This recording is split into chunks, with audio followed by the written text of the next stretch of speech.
চূড়ান্ত ভোটার তালিকা প্রকাশ পেয়েছে আজ, আর তারপরই দেখা যাচ্ছে জীবিতর নাম ভোটার তালিকা থেকে বাদ পড়েছে, আবার মৃতের নাম রয়ে গেছে তালিকায়।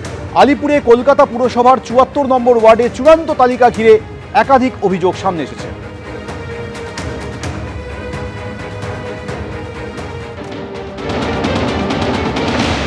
চুয়াত্তর নম্বর ওয়ার্ড শুরু হয় ৭৭ নম্বর পার্ট থেকে ১১৪ নম্বর ওয়ার্ড।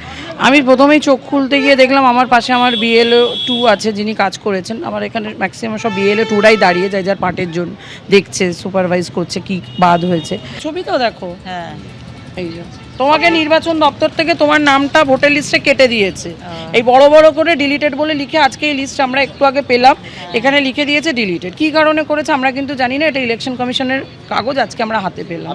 তো মানে ডিলিটেড মানে কি কারণে জানি না। 553 পার্ট নাম্বার 93, ইনি হচ্ছেন যুগ্নু বাসফোর, ইনিও মারা গেছেন এসআইআর প্রসেস চলাকালীন, উনি মারা গেছেন। কিন্তু ওনার বাড়ির লোক যিনি আছেন বৌমা গীতা বাসফোর, উনি আপনার সমস্ত কাগজপত্র, যেটা মেন ডিসি যার ডেথ সার্টিফিকেট, সেটা বিএলওর হাতে দিয়েছেন, যিনি এই পার্টে অ্যালটেড বিএলও আছে, সই করে তার থেকে কাগজও রিসিভ করেছে। কিন্তু এটা ডিলিটেড না, এটা আবার ফ্রেশ হয়ে চলে এসছে, এই দেখুন ব্যক্তি চলে এসছে।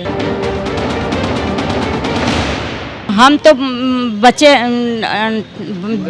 जिंदा है, तो मेरा बाबा अमर नहीं है, उसी के समस्या के लिए मेरा नाम क्यों काट दिया?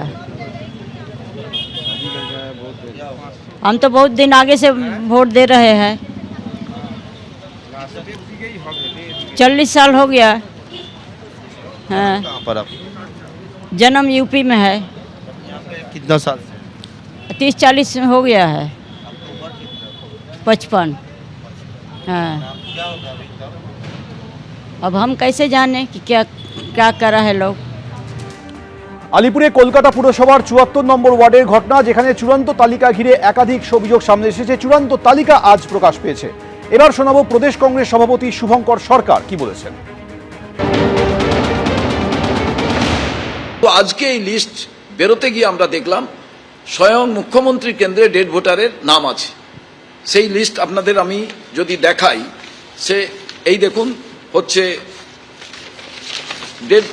ডেথ সার্টিফিকেট, আর এই দেখুন হচ্ছে ডেড ভোটারের ভোটার লিস্টের নাম।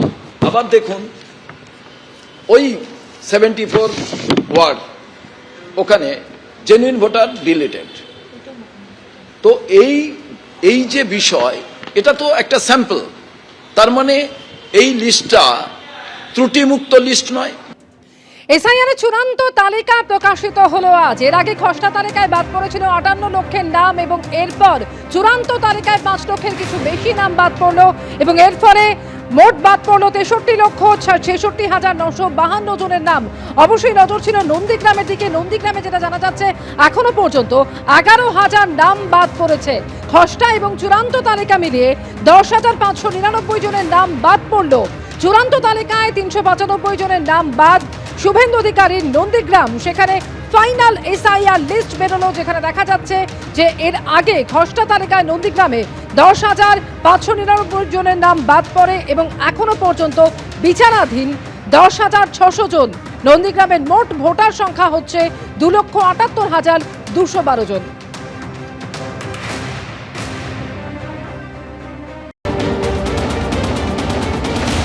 নির্বাচন কমিশনের ইচ্ছায় হচ্ছে, ফলে নির্বাচন কমিশন গোটাটা বিজেপির ইচ্ছায়, তারা কর্তার ইচ্ছায় কর্ম।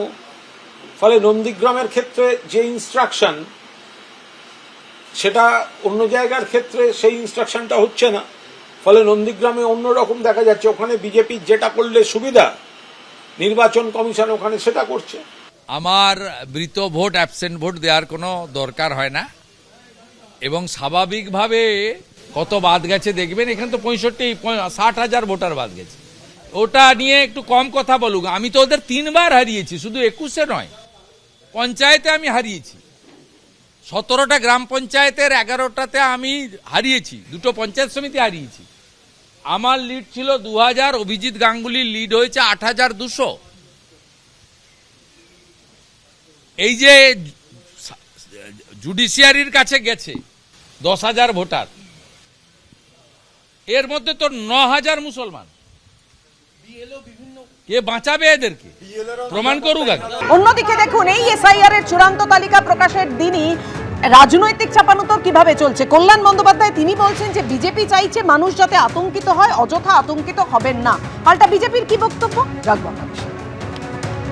মোহাম্মদ বিন তুগলক এখানে chief election commissioner. Amit Shah is a devil in politics. শনিবার প্রথম ধাপে প্রকাশিত হয়েছে চূড়ান্ত ভোটার তালিকা, আর সেই দিনই নতুন করে চড়ল বিজেপি ও নির্বাচন কমিশনের সঙ্গে তৃণমূলের সংঘাতের পারদ। মোহাম্মদ বিন তুগলক ডেভিলের মতো শব্দে ভর করে মুখ্য নির্বাচন কমিশনার জ্ঞানেশ কুমার এবং কেন্দ্রীয় স্বরাষ্ট্রমন্ত্রী অমিত শাহকে আক্রমণ করলেন তৃণমূল সাংসদ কল্যাণ বন্দ্যোপাধ্যায়। মোহাম্মদ বিন তুগলকের রাজত্ব জানো তো? মোহাম্মদ বিন তুগলকের রাজত্বে আমরা বসবাস করছি। সেই মোহাম্মদ বিন তুগলকের রাজত্বে বসবাস করে মোহাম্মদ বিন তুগলকের বিরুদ্ধে লড়াইটা করতে হবে, সেটাই হচ্ছে বড় কথা। মোহাম্মদ বিন তুগলক এখানে চিফ ইলেকশন কমিশনার, আর তারকে যে চালাচ্ছে সেটা হচ্ছে নরেন্দ্র মোদী, অমিত শাহ। ও হচ্ছে সামনে মুখোশ, আর মুখটা হচ্ছে নরেন্দ্র মোদী, অমিত শাহ। কল্যাণ বন্দ্যোপাধ্যায় স্বয়ং যে নিজেকে যেটা দেখতে পান আয়নার সামনে, সেটাই উনি বলেছেন। উনি তো নিজেই হচ্ছে মোহাম্মদ বিন তুগলকের সব থেকে বড় উদাহরণ। কখন গান গাইছেন, কখন পুজো করতে গিয়ে কাঁদছেন, কখন নাচছেন, কখন যে কি করছেন এটা বোঝা যাচ্ছে না। কখনো মহুয়ার সাথে ঝগড়া করছেন, আবার কখনো মহুয়ার সাথে বন্ধুত্ব করছেন। ওনাকে আগে ঠিক হতে বলুন কোন দিকে যাবেন। পশ্চিমবঙ্গে এসআইআর প্রক্রিয়া শুরু হয় 2025-এর 4 নভেম্বর। প্রায় 1.5 মাস পর গত 16 ডিসেম্বর প্রকাশিত হয় খসড়া ভোটার তালিকা। তাতে 58 লক্ষ ভোটারের নাম বাদ গিয়েছিল।